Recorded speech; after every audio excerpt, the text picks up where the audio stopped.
गांधी गए हैं, देखिए वो बहुत मामूली केस है ये डिफेमेशन का, और हम लोगों ने न जाने कितनी बार ये झेला है, देखा है, और कभी गए भी नहीं कोर्ट, वकीलों के मार्फत ही उसको रफे दफे कराया।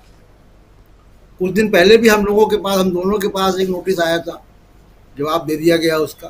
जी। तो ये बड़ी आम बात है, और इसमें इतनी बड़ी सजा होना, देखिए सुप्रीम कोर्ट को कुछ चीज़ें तय करनी है। सुप्रीम कोर्ट जो कहता है वो supreme court court of record है, और सुप्रीम कोर्ट का फैसला देश का कानून है, नज़ीर बनता है। जी। अगर सुप्रीम कोर्ट ने वही किया जो गुजरात हाई कोर्ट ने किया है, तो राजीव जी ये इस देश की लोकतंत्र को खत्म करने का एक दरवाज़ा खुल जाएगा। जो भी सत्ता में आएगा और उसको जो भी चुनौती देता हुआ नेता दिखाई देगा, वो उस राज्य में जहाँ की पुलिस और अदालत को वो इन्फ्लुएंस कर सकता है, वहाँ मुकदमा करके 2 साल सजा करा के उसको निपटवा देगा, जी। पार्लियामेंट में ही नहीं रहने देगा। तो पार्लियामेंट में स्पीकर सस्पेंड करा देना, पार्लियामेंट में बोलने न देना, पार्लियामेंट में शोर मचाना, अब उसका एक दूसरा रास्ता खुल गया कि पार्लियामेंट से ही बाहर कर दो। तो मुझे लगता है कि सुप्रीम कोर्ट इसमें न केवल राहुल गांधी को राहत देनी चाहिए, सुप्रीम कोर्ट को एक नज़ीर तय करनी चाहिए, और खासकर गुजरात की अदालतों के लिए, क्योंकि गुजरात के फैसले में कई बार यहाँ पे कह चुका हूँ आपके कि गुजरात के फैसले सब एक दिशा में होते हैं। तो सुप्रीम कोर्ट को की जुडिशरी का हेड है, तो सुप्रीम कोर्ट को ये बात ध्यान में रखनी चाहिए कि गुजरात की अदालतों में दिक्कत क्या है, क्यों वहाँ के जज सब एक ही तरीके के फैसले करते हैं, क्यों वहाँ लोगों को इंसाफ नहीं मिलता।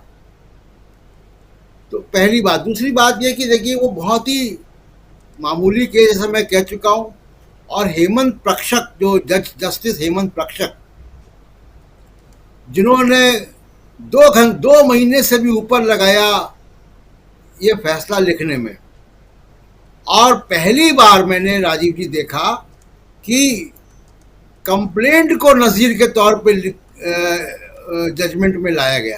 कंप्लेंट को, यानी जिस पे अभी ट्रायल भी नहीं है, जिस पे ट्रायल का कोई ऑर्डर नहीं है, उसको उन्होंने जजमेंट का हिस्सा बना दिया। ऐसा जजमेंट मैंने आज तक लाइफ में नहीं देखा। तो इतना कमज़ोर जजमेंट है, इस पे भी सुप्रीम कोर्ट को कि जजमेंट कैसे लिखे जाएं, नज़ीरें कैसे दी जाएं, इसका भी कोई सबक सुप्रीम कोर्ट को जज साहब को देना चाहिए, जो गुजरात हाई कोर्ट के जस्टिस हेमंत प्रक्षक हैं, क्योंकि उन्होंने बड़े भारी लेक्चर तो दे दिए, भाषण दे दिए। जी। तो वो भाषण, उनके भाषण सब एक तरफा हैं। आज भी एक मंत्री द्वारा राहुल गांधी को फ्रस्ट्रेटेड डायनेस्ट कहा गया है। तो अब उन जज साहब के भाषण को याद कीजिए जो उन्होंने कहा था। क्या स्मृति ईरानी का ये जो बयान है, जो ट्वीट है, वो जज साहब के भाषण के अनुरूप है जो उन्होंने अपने जजमेंट में लिखा है? क्या वो सुओ मोटो लेंगे स्मृति ईरानी के खिलाफ? लेना चाहिए अगर उनको उनके जजमेंट की अवहेलना हो रही है तो। दूसरी चीज राजीव जी, इम्पोर्टेंट बात यह है कि जिस तरीके से राहुल गांधी के साथ हुआ है, जिस तरीके से बाकी विपक्षी दलों क्या हो रहा है, किस तरह से शिवसेना तोड़ी गई, किस तरीके से एनसीपी तोड़ी गई, किस तरीके से तमिलनाडु के मंत्री को गिरफ्तार किया गया, ये जो पूरा सिलसिला चल रहा है, 90-95% जो सीबीआई और ईडी के केसेस हैं, वो केवल विपक्षी पार्टियों के नेताओं के ऊपर हैं। सुप्रीम कोर्ट को इंटरवीन करना पड़ा कि भाई तीसरी बार के बाद अब तो मत दो उनको। मन लग रहा था कि वो मतलब जीवन पर्यंत वो ईडी के डायरेक्टर रहेंगे, एसके मिश्रा। तो अब सुप्रीम कोर्ट को इसलिए ली बॉन्ड लिखता है, इसलिए न्यूयॉर्क टाइम्स लिखता है, इसलिए 75 सांसद अमेरिका के जो बाइडेन कहते हैं कि मोदी जी से लोकतंत्र के बारे में सवाल पूछिए, इसलिए यूरोपियन यूनियन और दुनिया भर के लोग लिखते हैं, या हम वो क्यों लिख रहे हैं क्योंकि हमारे देश के तमाम सारे बुद्धिजीवी, हमारे देश के संपादक, बहुत थोड़े से लोगों को छोड़ दीजिए, इन सब मामलों में शांत हैं।